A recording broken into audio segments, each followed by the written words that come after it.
Speaker Sir,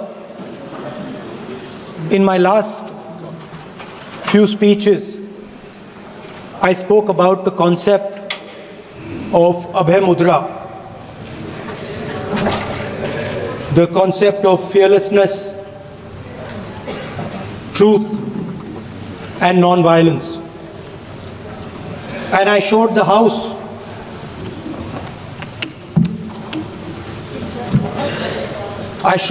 images of our different religions displaying this Abhay Mudra.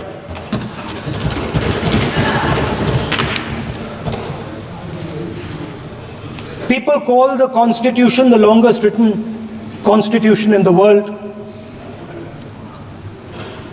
But the Constitution contains a set of ideas from one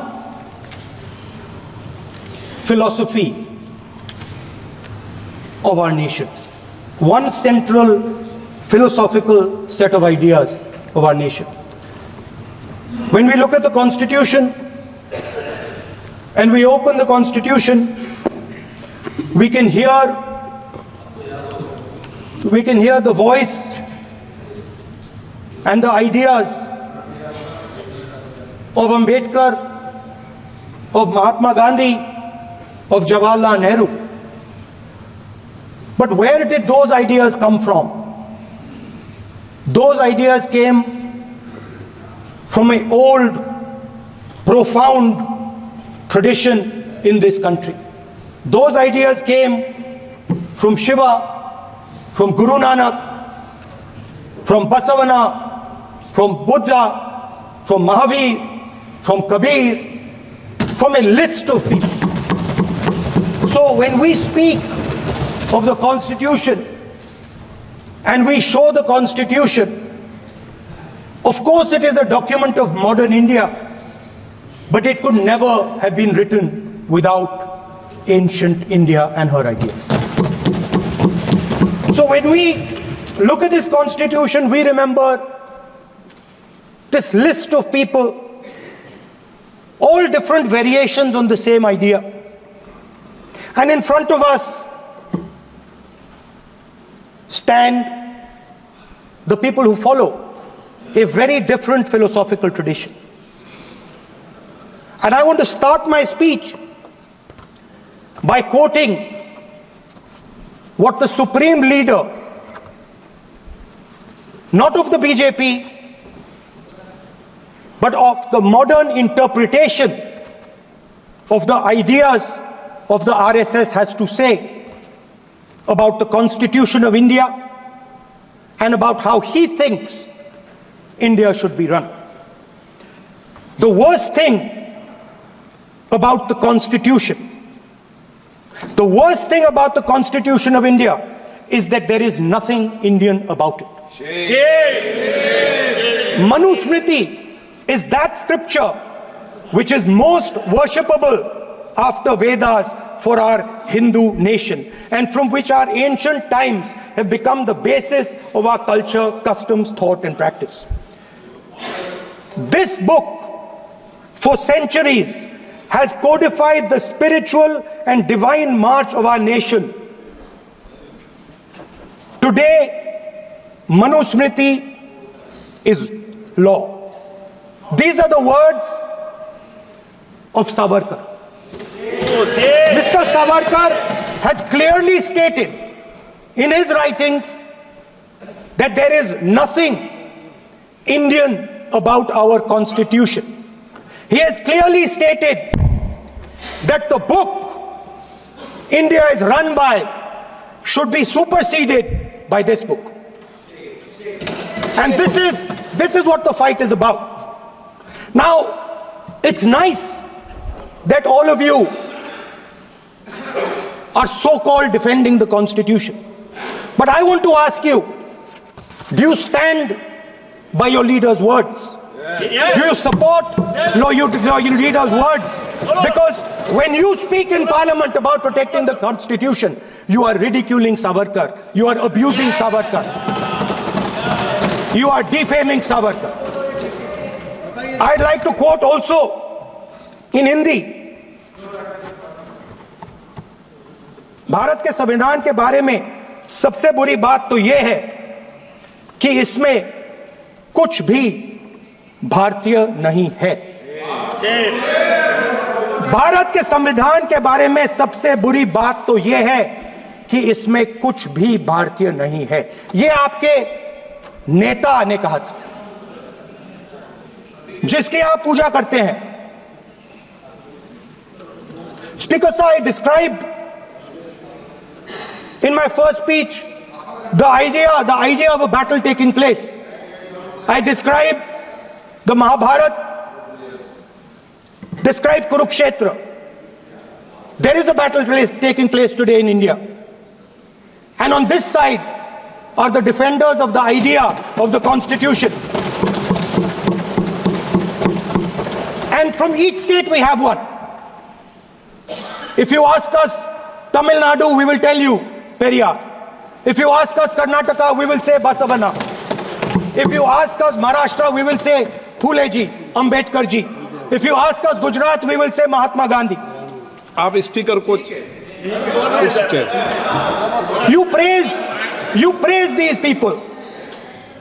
You praise these people hesitatingly because you have to. But the truth is that you want India to be run the way it used to be run.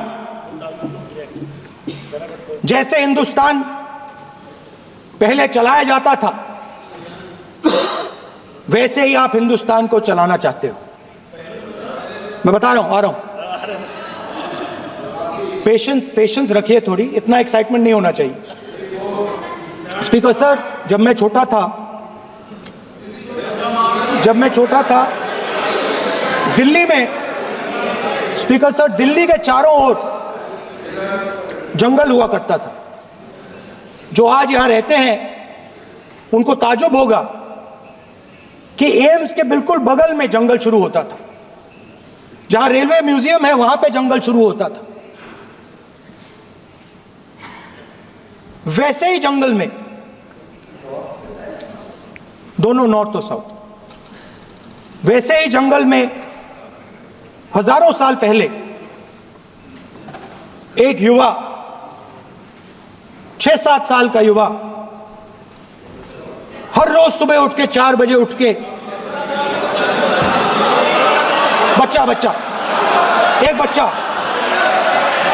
एक बच्चा, वाह बहुत बढ़िया, एक बच्चा 4 बजे उठ के तपस्या करता था।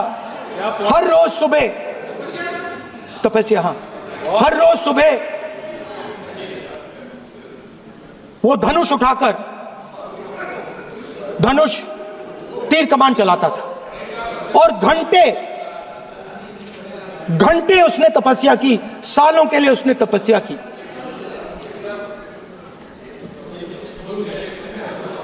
पास लोगों को पता लगने लगा कि लड़का है। यही तो आप नहीं समझ सकते हो, यही तो प्रॉब्लम है। धनुष में तपस्या है, मनरेगा के काम करने में तपस्या है। तपस्या का मतलब शरीर में गर्मी पैदा करना, समझिए। हाँ, तब का ये मतलब है, तपस्या का ये मतलब है। तो ये तपस्या कर रहा था, लोगों को पता लगा और वो गुरु के पास गया। लड़के का नाम एकलव्य था और वो गुरु के पास गया और उसने कहा, गुरु द्रोणाचार्य जी, मैं सालों से धनुष चलाना सीख रहा हूं, मैंने अपनी पूरी शक्ति इसमें डाली है।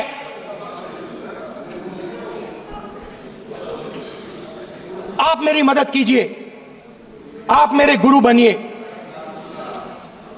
द्रोणाचार्य जी ने एकलव्य को कहा, कि आप ऊंची जात के नहीं हो, आप ऊंची जात के नहीं हो, आप द्विजा नहीं हो। मैं आपका गुरु नहीं बनूंगा, यहां से तुम चले जाओ। और एकलव्य चला गया। फिर से एकलव्य ने तपस्या शुरू की,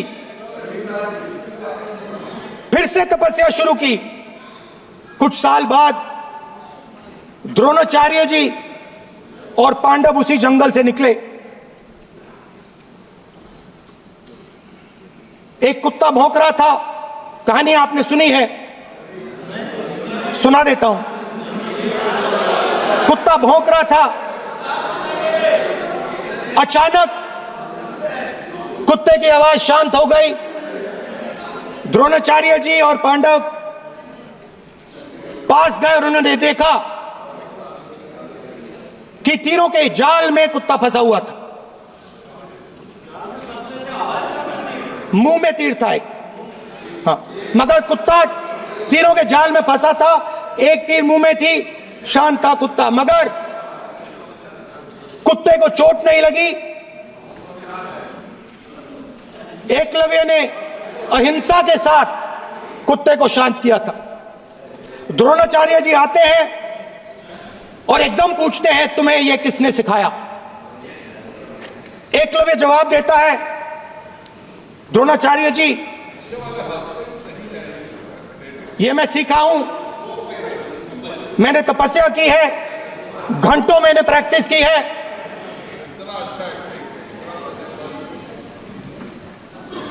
आपने मुझे गुरु बनने से मना किया था, तो मैंने एक मूर्ति, मट्टी की मूर्ति सामने रखी और मैंने प्रैक्टिस की और मैं सीखा। द्रोणाचार्य जी खुश नहीं हुए।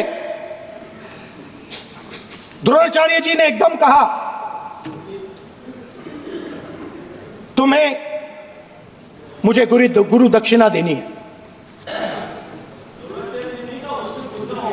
नहीं नहीं, ये आपकी स्टोरी है, ये आपकी स्टोरी है। मेरी स्टोरी है कि द्रोणाचार्य ने पूछा।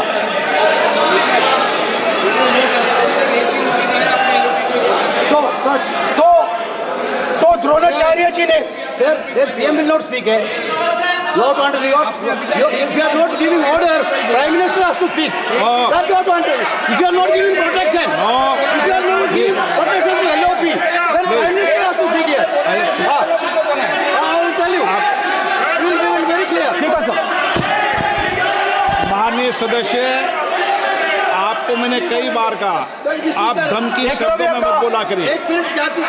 द्रोणाचार्य जी संसदीय ने, कार्य मंत्री बोले, कितना डिस्टर्बेंस कर रहे थे। द्रोणाचार्य जी ने कहा कि मुझे आप गुरु दक्षिणा दीजिए। मेरी स्पीच ले ली आपने। तो द्रोणाचार्य जी ने उनसे कहा कि गुरु दक्षिणा के लिए मुझे तुम्हारा हुनर, तुम्हारा भविष्य, तुम्हारा अंगूठा चाहिए। और एकलव्य ने अंगूठा काट के द्रोणाचार्य को दे दिया।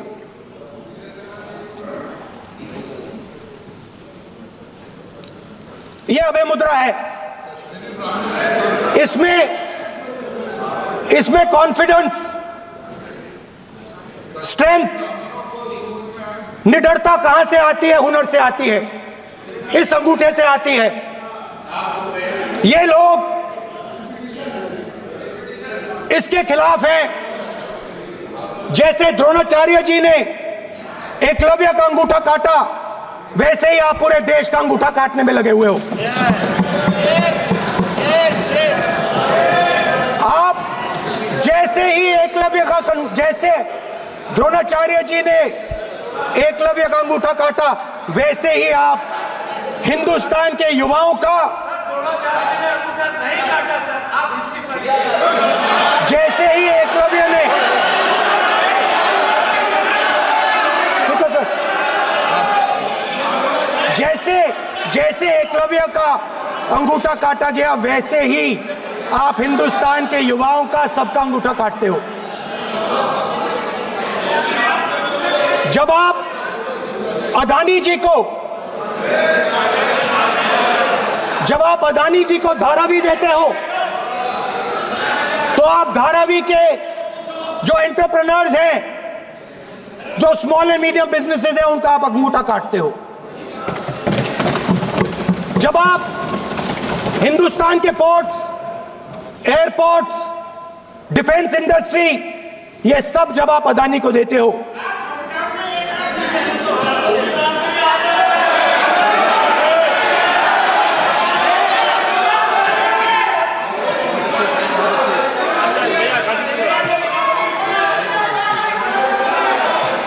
हिंदुस्तान के सारे जो फेयर प्ले बिजनेसेस हैं, जो ईमानदारी से काम करते हैं, आप उन सब का अंगूठा काटते हो जब आप अदानी की मदद करते हो। कॉन्स्टिट्यूशन में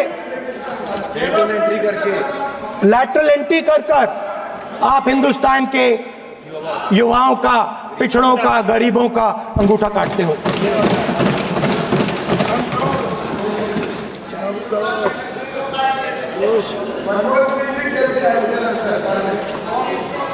सर, स्पीकर सर, जैसे एकलव्य ने प्रैक्टिस की थी, वैसे ही हिंदुस्तान के युवा सुबह उठकर 4 बजे उठकर अलग अलग एग्जाम्स की तैयारी करते हैं।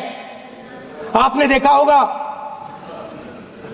पहले हजारों युवा सुबह उठकर रनिंग करते थे, वेट ट्रेनिंग करते थे आर्मी में जाने के लिए। जब आपने अग्निवीर लागू किया तो आपने उन युवाओं की उंगली काटी। जब आप पेपर लीक कराते हो, 70 बार आपने पेपर लीक करवाया है, तब आप हिंदुस्तान के युवाओं के का अंगूठा काटते हो।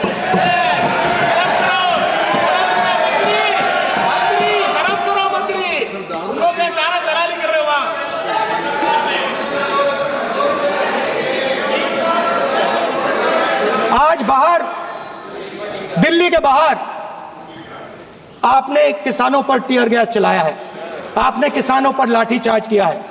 किसान आपसे एमएसपी मांगते हैं, सही दाम मांगते हैं, मगर आप अदानी को फायदा पहुंचाते हो, अंबानी को फायदा पहुंचाते हो और किसान का अंगूठा काटने का काम करते हो। देखिए,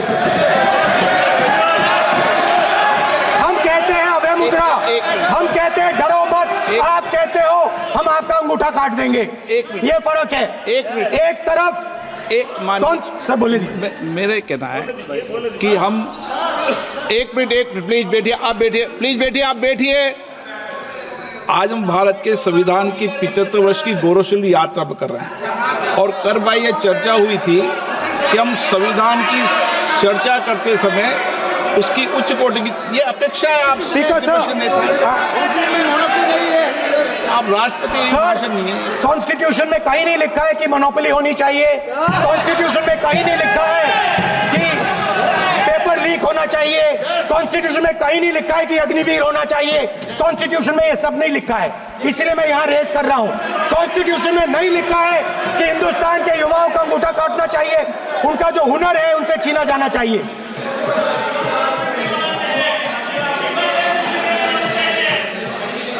बैठे कर रहे हैं सर, 5 बजे अब भी बैठे करेंगे। अब कुछ नहीं बोलना है उसको।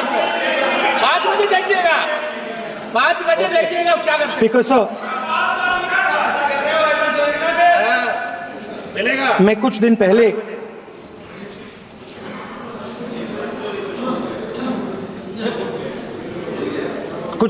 मैं हाथरस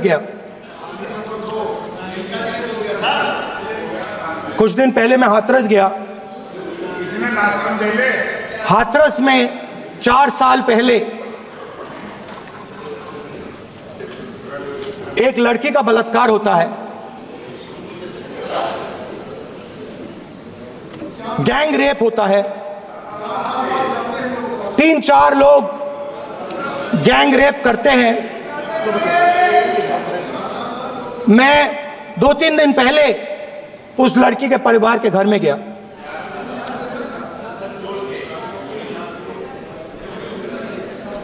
जिन्होंने गैंग रेप किया वो बाहर घूम रहे हैं, और लड़की का परिवार अपने घर में बंद है। लड़की का परिवार बाहर नहीं जा सकता है।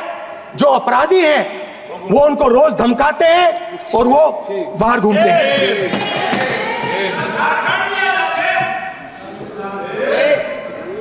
परिवार ने मुझे बताया कि बेटी का जो अंतिम संस्कार था वो भी नहीं करने दिया, और चीफ मिनिस्टर ने इसके बारे में खुलकर मीडिया में झूठ बोला है। ये कॉन्स्टिट्यूशन में कहां लिखा है? ये कॉन्स्टिट्यूशन में कहां लिखा है कि जो बलात्कार करते हैं वो बाहर रहे, और जिसका रेप हुआ है, जिसके परिवार, उस परिवार को बंद कर दिया जाए? कहां लिखा है कॉन्स्टिट्यूशन में? ये आपकी किताब में लिखा हुआ है, मनुस्मृति में लिखा है, मगर कॉन्स्टिट्यूशन में नहीं लिखा। और अगर आप कहते हो कि यूपी में आपका राज है और वहां पे कॉन्स्टिट्यूशन नहीं लागू होता है, वहां पे मनुस्मृति लागू हो रही है। परिवार ने मुझे कहा कि यूपी की सरकार ने उन्हें वायदा किया था, कहा था कि हम आपका रिलोकेशन करेंगे, आपको कहीं और रहने की जमीन देंगे। आज तक 4 साल हो गए हैं, आज तक उनका रिलोकेशन नहीं किया गया है। और हर रोज उन्होंने मुझे फोटो दिखाई, वो बाहर निकलते हैं और जिन्होंने बलात्कार किया वो धमकाते हैं उनको। तो मैं इस हाउस में कहना चाहता हूं कि अंबेडकर जी के संविधान वाले लोग, इंडिया गठबंधन वाले लोग, हम सब मिलकर उस परिवार का रिलोकेशन हम करेंगे, अगर आप नहीं करोगे तो। और हिंदुस्तान के हर गरीब व्यक्ति को हम ये कहना चाहते हैं, आपकी रक्षा कॉन्स्टिट्यूशन करता है, और ये बीजेपी के लोग कॉन्स्टिट्यूशन पर 24 घंटा आक्रमण करते रहते हैं। कॉन्स्टिट्यूशन में लिखा है, prohibition of discrimination on grounds of religion, race, caste, sex और place of birth. The state shall not discriminate against any citizen on grounds only of religion, race, caste, sex, place of birth, or any of them. Some days back, youngsters from Sambal came to see me.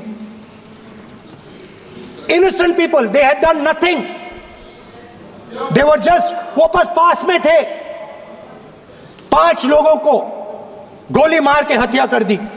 ये कहां लिखा है constitution में? ये कहां लिखा है constitution में? तो लिखा है prohibition of discrimination of grounds of religion. और जहां भी आप जाते हो, एक धर्म को दूसरे धर्म से लड़ाते हो, नफरत फैलाते हो। कहां लिखा है कॉन्स्टिट्यूशन में? कहां लिखा है कॉन्स्टिट्यूशन में कि एक धर्म को दूसरे धर्म से लड़ाना है? कहां लिखा है कॉन्स्टिट्यूशन में कि दलित परिवार को बंद करके अंदर रखना है और उनके अपराधियों को बाहर घूमने देना है? कौन से कॉन्स्टिट्यूशन में लिखा है? मुझे दिखाइए।